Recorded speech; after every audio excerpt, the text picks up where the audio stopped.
पहला जो दिमाग में आती है ना चीज़, ओके वो लकड़ी की होगी ऐसे बड़ी सी, और ऐसे ऐसा नहीं होता।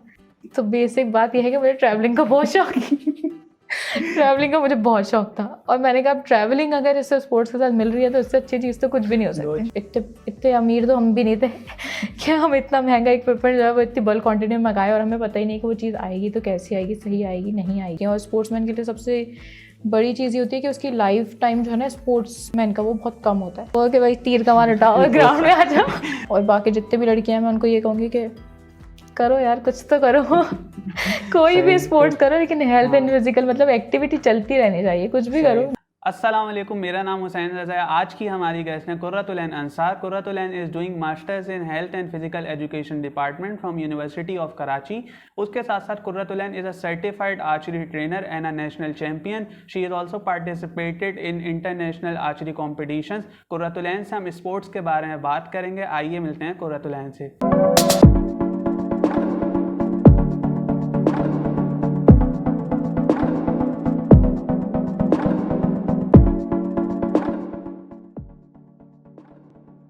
तो आप अभी करंटली मास्टर्स कर रही हैं हेल्थ एंड फिजिकल एजुकेशन। तो हेल्थ एंड फिजिकल एजुकेशन के बारे में बताएं, अपनी डिग्री के बारे में थोड़ा बताएं, इसका क्या कंटेंट होता है। कंटेंट इसका ये होता है कि पहले भी मुझे ये लगा था कि स्पोर्ट्स के बारे में क्या होगा, लोग ये कहते हैं कि स्पोर्ट्स के बारे में हंसते खेलते गुजर जाएगा, क्या ही होता है उसमें पढ़ने के लिए। बट जब आप खुद पढ़ते हैं या खुद आप उस फील्ड से हैं तो आप बता सकते हैं कि नहीं, इसके अंदर सब कुछ है। इसका जो डिग्री का नाम है वो सिर्फ हेल्थ और फिजिकल एजुकेशन नहीं है, बल्कि हेल्थ फिजिकल एजुकेशन और स्पोर्ट्स साइंसेज भी है। तो ये साइंस जब आ जाता है तो फिर लोग कहते हैं अच्छा साइंस है तो फिर कुछ काम की चीज़ होगी। तो इसके अंदर साइंस है पूरी प्रॉपर, के स्पोर्ट्समैन है अगर तो किन चीज़ों से गुजर रहा है, वो क्या खा रहा है, उसकी डाइट क्या है, उसकी बॉडी में अगर जो भी बॉडी पार्ट्स हैं, बोन्स हैं, सारी उसके नाम, उसके क्या मसल्स काम करती हैं। और स्पोर्ट्समैन के लिए सबसे बड़ी चीज़ ये होती है कि उसकी लाइफ टाइम जो है ना स्पोर्ट्समैन का वो बहुत कम होता है, क्योंकि वो इंजरीज़ बहुत ज़्यादा होती हैं उसको। तो वो इंजरीज़ को कैसे प्रिवेंट कर सकता है उसके बारे में पढ़ाया जाता है कि जो एथलीट्स हैं हमारे, उनकी लाइफ टाइम इतनी कम क्यों है कि वो इतना ज़्यादा खेलते हैं और फिर वो एक टाइम के बाद बिल्कुल इंजरी हो जाती है, ख़त्म। जैसे हमारे क्रिकेटर हैं, बॉलर्स हैं, फास्ट बॉलर्स हैं, वो 4-5 लगातार मैच खेलते हैं, उसके बाद कोई ना कोई इंजरी हो जाती है और फिर वो बैठ जाते हैं। तो वो इंजरी को हम कैसे रोक सकते हैं, ये सब चीज़ें पढ़ाई जाती हैं। तो यूजुअली लोग प्रेफर करते हैं बीबीए के बाद एमबीए करना। तो मेरा सवाल है कि आपने एमबीए क्यों नहीं किया? ये बहुत अच्छा सवाल है, ये मुझसे बहुत सारे लोग पूछते हैं कि आपने एमबीए क्यों नहीं किया। बीबीए करना, बीबीए भी एक डिग्री है, ठीक है, और उसके अंदर मैंने जो कुछ पढ़ा ऐसा नहीं है कि वो बिल्कुल ज़ाया हो गया, कि वो बिल्कुल मेरे किसी काम का नहीं था। बीबीए के अंदर सिर्फ बिजनेस है तो उसमें सब कुछ है, मतलब उसमें मार्केटिंग है, आपके पास मैनेजमेंट है, एचआर है, अकाउंटिंग है, एवरीथिंग इन बीबीए, ठीक है। तो वो सारी जो लाइफ स्किल्स थी वो सब उसमें मैंने सीख ली, ठीक है। अब एमबीए करके मेरा जो आगे का मेरा प्लान था वो ये नहीं था कि मुझे जॉब करनी है कोई स्पेसिफिक, कि मैं बैंक में जॉब करूँ या किसी में ऑफिस में जॉब करूँ, मेरा माइंडसेट ऐसा नहीं है अब। तो मैंने कहा जब जाना ही स्पोर्ट्स की तरफ है तो क्यों ना मैं उसको अच्छी तरीके से पढ़ लूँ। मैं अभी भी जा सकती थी, अगर मैं एमबीए की डिग्री लेके भी स्पोर्ट्स में आगे जा सकती हूँ, लेकिन एक डिग्री हो तो फिर आप होता है ना कि आप वैलिड हैं। अब मैं बात कर सकती हूँ उस बारे में कि भाई डॉक्टर हूँ तो मैं बात कर सकती हूँ उसके बारे में, और कोई डॉक्टर नहीं है तो फिर वो ऐसे होता है ना कि नुस्खे दे रहा है बस, पता ही नहीं है कुछ। तो इसलिए भी मैंने कहा नहीं, एक प्रॉपर डिग्री लो फिर उसके बारे में बात करो। तो स्टूडेंट्स के ध्यान में सबसे बड़ा सवाल ये होता है कि आप जो भी फील्ड में पढ़ रहे हो या किसी भी, जैसे sports health and physical education है, अब बहुत से लोगों ने पहली बार नाम सुना होगा, तो सबसे पहला सवाल ये आता है कि इसका स्कोप क्या है। तो उसके बारे में आप बताएं, इसका स्कोप किन किन सेक्टर्स में आप काम कर सकते हैं। और डिग्री का स्कोप क्या है? डिग्री का स्कोप तो देखें आपने खुद बनाना पड़ता है। अभी स्पोर्ट्स डिग्री का छोड़ें, आप अभी मुझसे 4 लोग खड़े होकर पूछ लेंगे स्पोर्ट्स का क्या स्कोप है, तो डिग्री तो बहुत बाद में आई। स्कोप ये है कि आपने खुद बनाना है। आप अच्छी से अच्छी डिग्री उठा लें, अच्छी से अच्छी उसमें CGPA ले लें, लेकिन आप स्कोप नहीं बना सकते उसका, क्योंकि आप में वो टैलेंट ही नहीं है। आप कोई भी ऐसी डिग्री उठा लें जो आप दूसरा कहेगा कि भाई कोई स्कोप नहीं है इसका, लेकिन आप उसमें इतने एक्सपर्ट हो जाए ना कि आप उसका स्कोप खुद बना सकें। सही है, क्योंकि हमारे एक सर कहते थे कि स्कोप डिग्री का नहीं होता, स्कोप इंसान का होता है। एग्जैक्टली, कि you have to become expert in your field. आप अपनी फील्ड से जो रिलेटेड चीज़ें हैं जो आप है उसमें एक्सपर्ट हो, और दूसरा आप देखो कि करंटली आपकी फील्ड में क्या चल रहा है, प्रैक्टिकली क्या चल रहा है। जाहिर है जब आप डिग्री करके निकलोगे तो और 50 लोग भी तो वही सेम डिग्री करके निकल रहे हैं ना, तो फिर उसमें और आप में क्या फ़र्क है। जब एक ही चीज़ आपने पढ़ी, एक ही चीज़ उसने भी पढ़ी, तो वो बाद में जब आप जॉब लेने जाओगे या उस फील्ड में कहीं भी आप आगे जाओगे, तो वो तो सामने वाला बंदा देखेगा ना, भाई ये इसके पास भी ये डिग्री है, उसके पास भी ये डिग्री है, मैं किसको रखूँ। तो कोई एक्स्ट्रा स्किल है आपके पास उस डिग्री के अलावा, या बस आप डिग्री करके बैठ गए कि अब मुझे जॉब मिल जाएगी। बीबीए कितने लोगों ने किया होगा 1 साल में? सारे लोगों ने। सब निकले होंगे बाहर जॉब लेने के लिए, किसको मिलेगी जॉब? बीबीए के अलावा भी कोई यूनिवर्सिटी से बाहर निकल के कोई काम किया आपने उस 4 साल में? कोई पार्ट टाइम जॉब की, आपने कोई इंटर्नशिप की, किसी ऑफिस में आपने कोई कुछ भी किया, थोड़ा बहुत काम, कुछ और स्किल्स हैं आपके पास, तो सिर्फ डिग्री की वैल्यू नहीं होती, उसके साथ साथ स्किल्स की भी वैल्यू होती है। या ड्यूरिंग दी आपने अपनी डिग्री के जब आपकी डिग्री चल रही है उसी दौरान आपने कोई इंटर्नशिप की या कोई प्रैक्टिकल वर्क कोई किया, स्किल सीखी हो, कोई लाइफ स्किल सीखी हो, कोई रेलेवेंट कोई स्किल सीखी, कोई कोर्स किया हो रिलेटेड टू इट, कोई सेमिनार अटेंड किया हो। सही। तो मुझे ये बताएं कि आपकी आर्चरी की जर्नी कब से स्टार्ट हुई? इंटरेस्ट कहाँ से भाई आर्चरी? बहुत से लोग, अब आर्चरी का इंटरेस्ट कहाँ से पैदा हुआ? मैंने 8 साल के पहले स्टार्ट किया था, मैं उस टाइम कॉलेज में थी, मेरा फर्स्ट ईयर था। सही। उससे पहले मैं स्कूल में अपने स्कूल में मैं बहुत अच्छी थी स्पोर्ट्स में, जितना भी स्पोर्ट्स हमारे स्कूल में होता था उसमें मैं बहुत अच्छी थी। मुझे सारे स्पोर्ट्स मुझे बहुत पसंद है। तो हमारी जो स्पोर्ट्स टीचर थी उनको भी पता था कि ये लड़की है, ये स्पोर्ट्स में अच्छा है और मतलब कर लेगी ये जो भी स्पोर्ट्स होता है।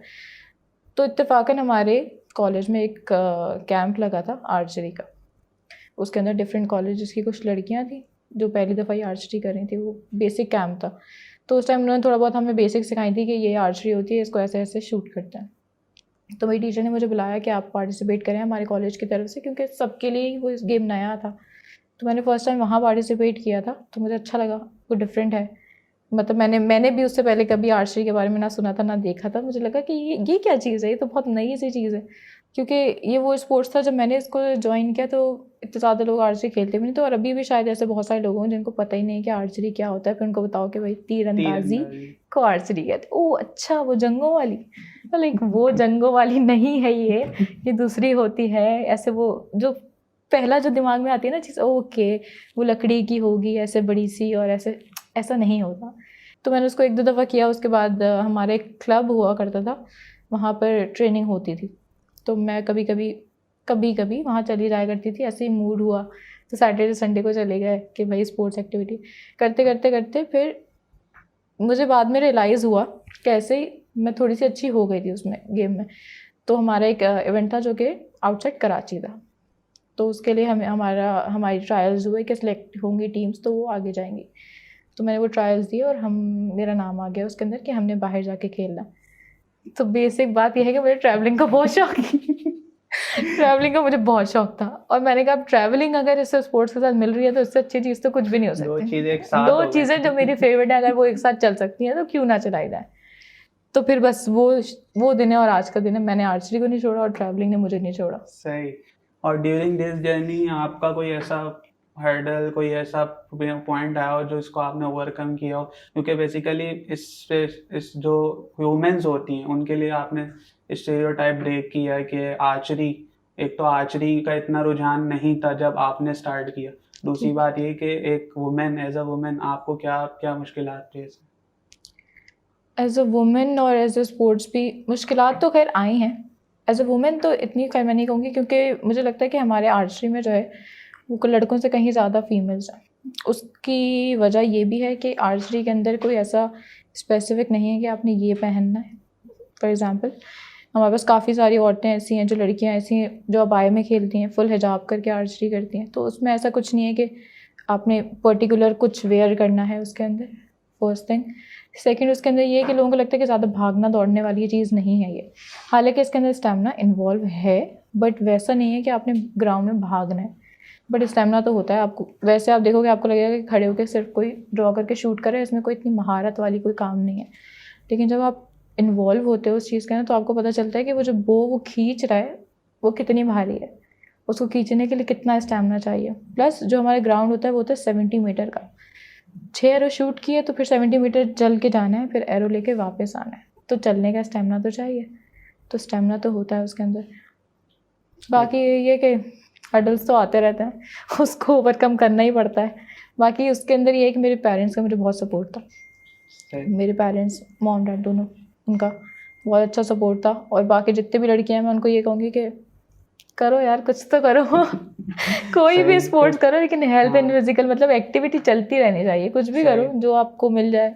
इंडोर कर अब सकते हो इंडोर करो, आउटडोर कर सकते हो आउटडोर करो। सही, कुछ भी करो लेकिन करो, स्पोर्ट्स करो। तो हाँ। आप मुझे ये बताएं ना कि जो लोग देख रहे हैं, हमारे व्यूअर्स देख रहे हैं, कि स्पोर्ट्स की कितनी अहमियत है। एक तो आपकी एकेडमिक क्वालिफिकेशन हो गई, दूसरी आपकी एक्स्ट्रा करिकुलर एक्टिविटीज़ वो डिबेट्स और सॉफ्ट स्किल्स, दूसरा आप फिजिकल एक्टिविटीज़ कितनी इंपॉर्टेंट है एक स्टूडेंट के लिए। वे सबके लिए इंपॉर्टेंट है, आप बताएं स्टूडेंट के लिए कितनी इंपॉर्टेंट है फिजिकल एक्टिविटीज़। और क्या कहते हैं, स्पोर्ट्स आपके लिए कई बार ऐसा होता है अपॉर्चुनिटीज़ को अनलॉक करता है, स्पोर्ट्स स्कॉलरशिप्स के बारे में बताएं ऐसा।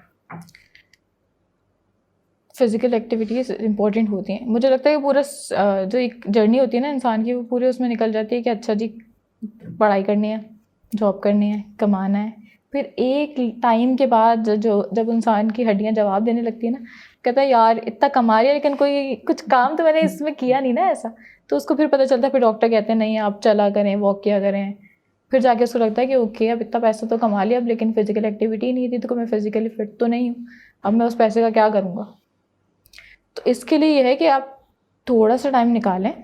आप बेशक आप जो भी कुछ भी कर रहे हो, आप जॉब करते हैं, आप काम करते हैं, आप कुछ भी करें, थोड़ा सा टाइम अपने लिए निकालें। ये फिजिकल एक्टिविटी आप किसी और के लिए नहीं कर रहे, आप थोड़ा अपने लिए टाइम निकालें। वॉक करें, जॉगिंग करें, कोई भी स्पोर्ट्स प्ले करें। पेरेंट्स हैं तो वो अपने बच्चों को इन्वॉल्व करें, उनके साथ खेलें, क्योंकि जब आप खेलते हैं साथ में, या जो भी वो इन्वायरमेंट जो ग्राउंड में बनता है, वो एक बहुत अच्छा होता है जो यादगार रहता है। बहुत सारे पेरेंट्स की शिकायत होती है भाई हमारे बच्चे हर वक्त मोबाइल में लगे रहते हैं। तो आप भी तो लगे रहते हो। आप भी तो मोबाइल छोड़ के आप भी जाओ ग्राउंड में, उनके साथ खेलोगे, तब तो उनको पता चलेगा ना कि भाई अच्छा ये चीज़ भी होती है। जब वो देख रहे हैं कि भाई कुछ और है ही नहीं उनके पास करने का, तो वो भी मोबाइल में लगे हुए हैं। सही। और अभी आप बात कर रही ना कि जब हम किसी को बताते हैं कि आर्चरी, तो उसके जहन में आता है कि ये तीरंदाजी और जंग जंग वंग पे वाली। जा रहे हैं। तो आप थोड़ा सिंपल टर्म्स में ये बताएं लोगों को कि आर्चरी में भी डिफरेंट काइंड्स होती हैं, जैसे फील्ड आर्चरी अलग होती है और डिफरेंट काइंड्स ऑफ बोज होते हैं, फिर एरो में भी उसके अलावा जैसे 3D आर्चरी मैंने पढ़ा था वो भी कुछ होती है। तो आप सिंपल वर्डिंग में बताएं कि अपडेट्स क्या क्या चल रही है, कितने टाइप्स की होती हैं, अगर कोई इंटरेस्ट किसी को इंटरेस्ट है उसको। बेसिकली आर्चरी होती है 3 टाइप की। एक होती है कंपाउंड आर्चरी, ठीक है, वो आपने शायद कभी देखी हो, वो बो बनी हुई जिसके अंदर 2 व्हील्स होते हैं, और उस तरीके की आर्चरी होती है, वो कंपाउंड आर्चरी कहते हैं। पाकिस्तान में कोई चंद लोग हैं जो वो आर्चरी भी करते हैं। उसके अलावा एक होती है ट्रेडिशनल आर्चरी, जो आर्चरी सुन के पहली जो चीज़ दिमाग में आती है हमारे जंगों वाली, वो होती है ट्रेडिशनल आर्चरी। वो नहीं होती यहाँ पे। जो हम आर्चरी करते हैं उसको कहते हैं रिकर्व आर्चरी, जो प्रोफेशनली, जिसकी वर्ल्ड चैम्पियनशिप्स ओलंपिक्स में जो चीज़ रिकॉग्नाइज होती है आर्चरी, वो होती है रिकर्व, जो हम लोग करते हैं। उसकी बोज होती हैं, वो डिफरेंट डिफरेंट पाउंडेज की होती हैं, कुछ लाइट होती हैं, जैसे हम छोटे बच्चों को कराएंगे तो वो डिफरेंट डिफरेंट पाउंडेज की बोज होती हैं। वो ऑलमोस्ट सेम होती हैं बिगनर, बस उसकी आप कह लें उसके खींचने का जो वज़न है, वेट है, वो डिफरेंट होता है। बाकी चीज़ें सेम होती हैं। और जो प्रोफेशनल होती है वो थोड़ी सी हाई फाई सी होती है, उसमें चीज़ें थोड़ी सी एडवांस लेवल पे होती हैं। वही चीज़ें होती हैं बट थोड़ी सी एडवांस होती हैं। सही। और अभी आप बात कर रही थी ना कि आर्चरी में लोग समझते हैं कि आपने सिर्फ तीरंदाजी करनी, ये आपने जैसे 7 तीर मारे फिर आपको लेके आना है वापसी की। और दूसरा एक चीज़ मैं और पढ़ रहा था कि जब आप आर्चरी में जब आप करते हैं ना पॉइंट की तरफ, तो उसमें आपको साइकोलॉजिकल है वो भी थोड़ा प्रेजेंट होना पड़ता है, साइकोलॉजिकल इफेक्ट भी लगता है। कैसे, जब आप एक पॉइंट की तरफ फोकस कर रहे हैं और आपको उस वक्त हाजिर रहना ज़रूरी है, तो ये भी बताएं साइकोलॉजिकली भी कितना कनेक्टेड है। फिजिकली तो है, आपको साइकोलॉजिकल भी क्या कहते हैं स्ट्रांग होता है, स्ट्रांग होना पड़ेगा आपको अगर आप साइकोलॉजी वो कर रहे हैं, आर्चरी कर रहे हैं। बिल्कुल, साइकोलॉजिकल भी आर्चरी के बहुत सारे बेनिफिट्स हैं, क्योंकि अभी स्कूल्स वगैरह में और बच्चों को, छोटे बच्चों को ज़्यादातर इसकी तरफ जो है ना बहुत पेरेंट्स और टीचर लेकर आ रहे हैं, क्योंकि आजकल फोकस की जो है ना बहुत कमी है सबके अंदर। तो आर्चरी जो है वो आपको फोकस की तरफ डाइवर्ट करता है। फॉर एग्जांपल जब आप ड्रॉ करते हो तो उसके आगे एक एमिंग का पॉइंट होता है, तो जब आप उसको एम करते हो तो आपका सारा ध्यान जो है ना वो उसी की तरफ होता है। आप ये नहीं सोचते अच्छा अभी घर जाके ये करना है, वो करना है, वो करना है, या कोई भी आपका काम हो, तो आप सिर्फ उस वक्त आप मेंटली और फिजिकली ग्राउंड में ही होते हैं।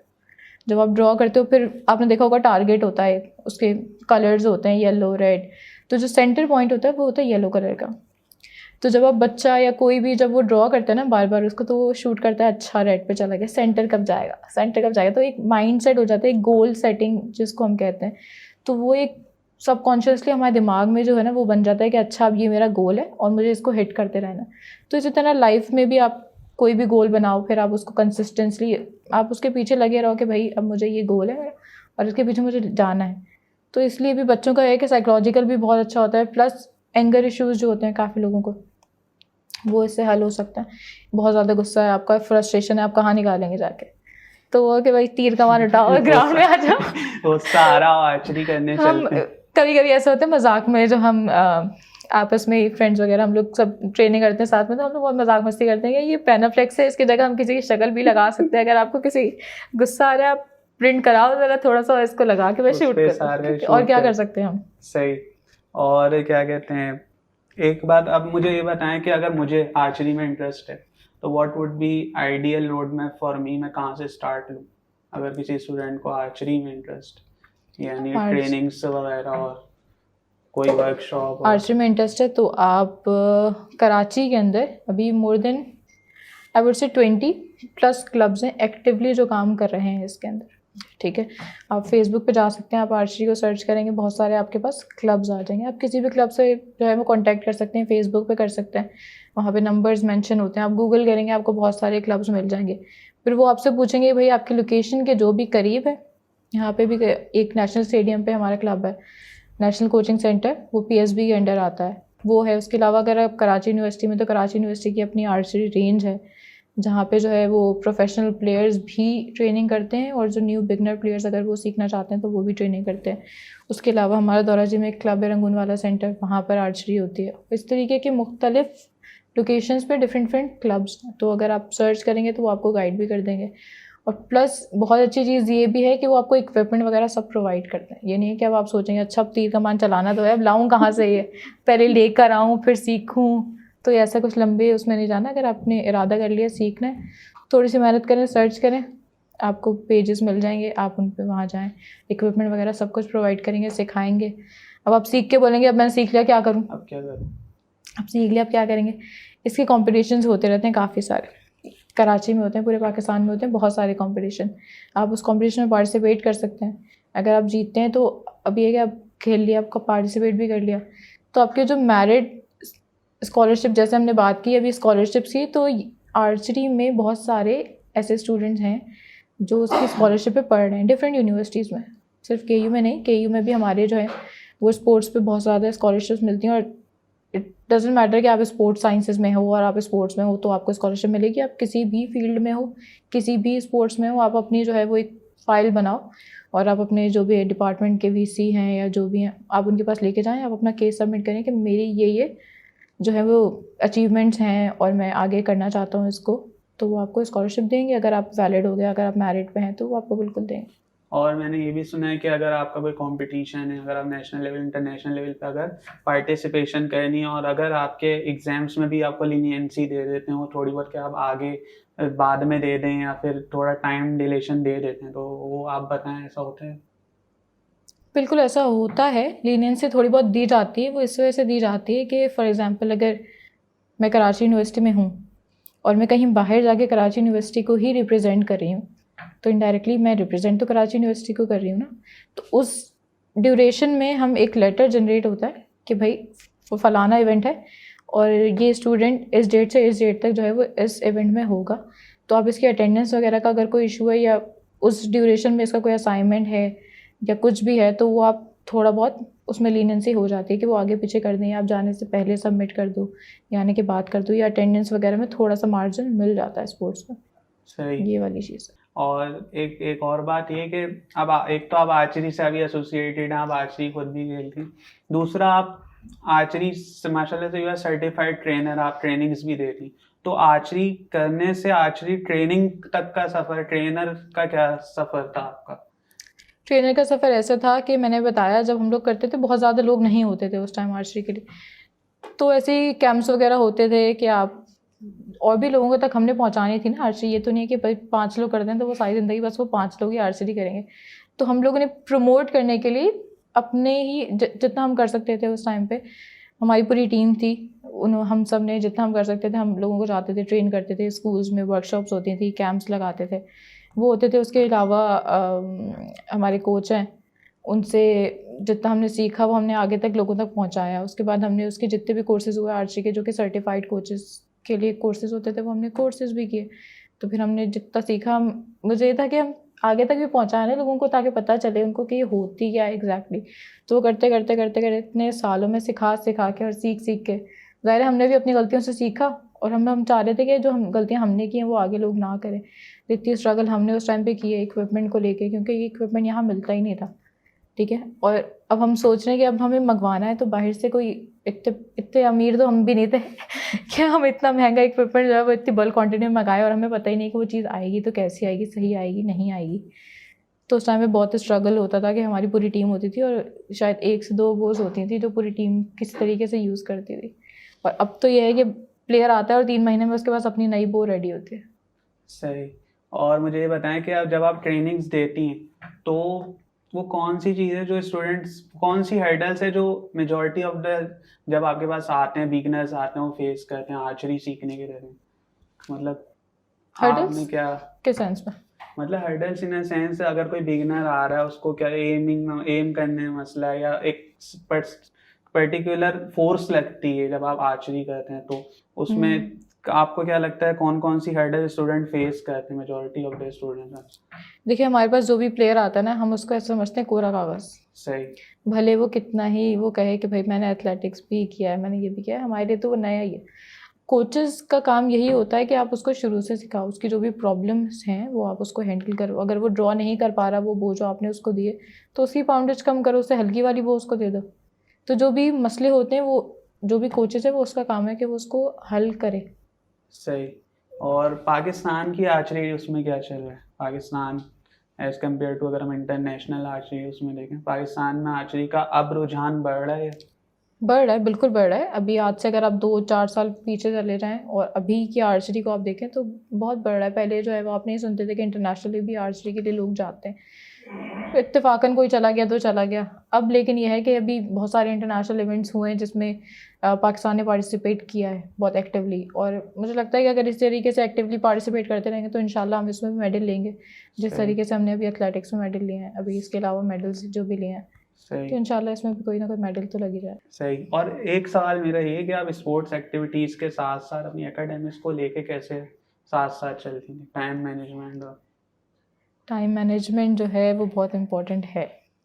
उसके लिए ये है कि सारी चीज़ें करनी है। अभी ये थोड़ी है कि मैं पहले 10, 16, 17, 18 जितने भी साल एजुकेशन है वो पहले मैं वो कर लूँ, फिर मैं सोचूं कि अब मैं स्पोर्ट्स में क्या करूँ। जब डिग्री लेके निकलेंगे तो कुछ तो होना चाहिए ना साथ के, तो साथ साथ चलने वाली चीज़ें, पढ़ाई भी हो रही है और ऐसा नहीं है कि कुछ ना कुछ निगलेक्ट हो रहा है। दोनों चीज़ें अल्हम्दुलिल्लाह चल रही हैं, प्लस मैं जॉब करती हूँ वो भी चल रही है साथ साथ, फिर फैमिली होती है, सब चीज़ें मैनेज करना मुश्किल होता है लेकिन करना पड़ता है, सही। कर रहे हैं। और एक और बात, you recently got gold medal from university of Karachi, उसके बारे में बताएं किस कंपटीशन में आपने पार्टिसिपेट किया था जिस बेसिस पर आपको गोल्ड मेडल मिला? ये मुझे मिला था आउटस्टैंडिंग परफॉर्मेंस पे, क्योंकि लास्ट ईयर की जो भी जितनी भी परफॉर्मेंसेस होती हैं वो उसको देखती है यूनिवर्सिटी, और फिर जैसे कोई भी इवेंट होता है, जैसे अभी 14 अगस्त का इवेंट था तो उसके अंदर वो उनको एज अ अचीवमेंट जो है वो एज अ प्राइड वो रिवॉर्ड देती है। तो मेरी लास्ट ईयर की अचीवमेंट्स थी, मतलब इंटरवर्सिटी गोल्ड मेडल था, उसके अलावा I got selected for HSC team, और फिर हमारी एक नेशनल चैम्पियनशिप थी आर्चरी की, उसके अंदर मेरा ब्रॉन्ज मेडल था और हमारी पूरी टीम का था। प्लस अभी जो नेशनल गेम्स हुई थी उसके अंदर हमारा ब्रॉन्ज मेडल था HSC का। सो आर्मी, वापडा एंड HSC, ये 3 टीम्स थी जो नेशनल गेम्स में और सारे गेम्स में थी एक्टिवली। सही। तो any ending remarks for those who want to pursue their career in archery, या स्टूडेंट्स के लिए कोई एंडिंग रिमार्क्स? रिमार्क्स तो यही हैं कि आप ज्वाइन कर सकते हैं आर्चरी, और कोई भी, मैं आर्चरी से हूँ लेकिन मैं स्पेसिफिकली आर्चरी के बारे में नहीं कहूँगी, मैं कहूँगी कि आप कोई भी ये स्पोर्ट्स एक्टिविटी ज्वाइन करें, खुद ज्वाइन करें, आपके भाई बहन हैं, आपके कोई भी रिलेटिव हैं, आप मतलब साथ जाके दोस्त हैं, आप कुछ भी हेल्दी फिजिकल एक्टिविटी करें। ऐसा नहीं है कि आप सोच रहे हैं कि आप डिग्री है तो बस 4 साल 2 साल उस डिग्री को लेके बैठे रहें और फिर जब डिग्री करके निकलेंगे तो कुछ और करेंगे। उसके साथ साथ कुछ भी करें, थोड़ा बहुत, और एक्टिवली पार्टिसिपेट करें। ये सारी चीज़ें आपको बाद में याद आएंगी कॉलेज यूनिवर्सिटी से निकलने के बाद कि हमने कुछ क्यों नहीं किया उस टाइम पे, हमारे पास इतनी अपॉर्चुनिटी थी। अगर आप KU में हैं तो आपके पास आर्चरी रेंज है, आप वहाँ जाएँ, विज़िट करें, वहाँ पे देखें क्या एनवायरनमेंट है। उसके अलावा जो भी स्पोर्ट्स हैं वहाँ के ग्राउंड्स में जाएँ, चेक करें। सही, thank you so much for coming, it was a nice conversation. और आई होप कि लोगों को भी मज़ा आया होगा, मज़ा आएगा ये सुन के आएगा। एपिसोड आएगा जब वो सुनेंगे, जो स्पोर्ट्स इंथुजियास्ट होंगे। तो ये थी आज की कैजुअल गुफ्तगू, and if you like this episode stay tuned for more.